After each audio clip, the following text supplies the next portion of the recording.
കഴിഞ്ഞ ക്ലാസ്സിൽ നമ്മൾ ഇന്ത്യൻ ജോഗ്രഫി പാർട്ടിൽ നിന്നും ബേസിക് ആയിട്ടുള്ള കുറച്ച് കാര്യങ്ങൾ പറഞ്ഞിട്ടുണ്ടായിരുന്നു. അപ്പോൾ അതിൻ്റെ തുടർച്ചയാണിത്. വീഡിയോ ഇഷ്ടപ്പെടുന്ന എല്ലാവരും ലൈക്ക് ചെയ്യുക, സബ്സ്ക്രൈബ് ചെയ്യുക, സപ്പോർട്ട് ചെയ്യുക. ഇന്ത്യയെയും പാകിസ്ഥാനെയും വേർതിരിക്കുന്ന സൈനിക അതിർത്തി രേഖയാണ് line of control. Line of control മുൻപ് അറിയപ്പെട്ടിരുന്നത് സീസ് ഫയർ ലൈൻ എന്നാണ്.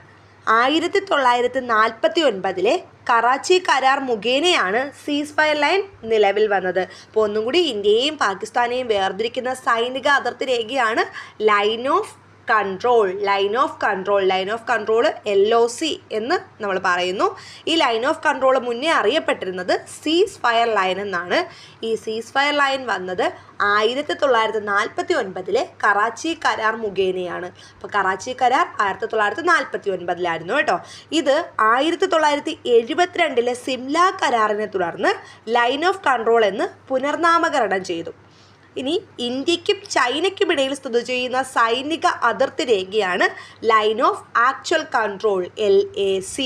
ലൈൻ ഓഫ് ആക്ച്വൽ കൺട്രോൾ രൂപീകരിച്ചത് 1972 ഇന്തോ ചൈന യുദ്ധത്തിന് ശേഷമാണ്.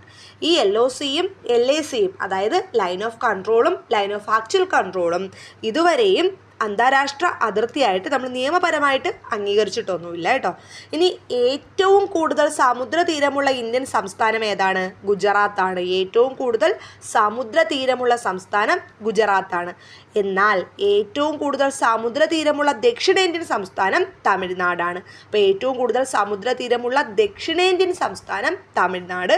ഏറ്റവും കൂടുതൽ സമുദ്ര തീരമുള്ള ദക്ഷിണേന്ത്യൻ സംസ്ഥാനങ്ങളിൽ 2ാം സ്ഥാനത്ത് വരുന്നത് ആന്ധ്രാപ്രദേശുമാണ്. അറിയാലോ, ഏറ്റവും കൂടുതൽ സമുദ്രതീരമുള്ള സംസ്ഥാനം ഗുജറാത്താണ്. അപ്പോൾ ഏറ്റവും കുറവ് സമുദ്രതീരമുള്ള ഇന്ത്യൻ സംസ്ഥാനം ഏതായിരിക്കും? അത് ഗോവയാണ്.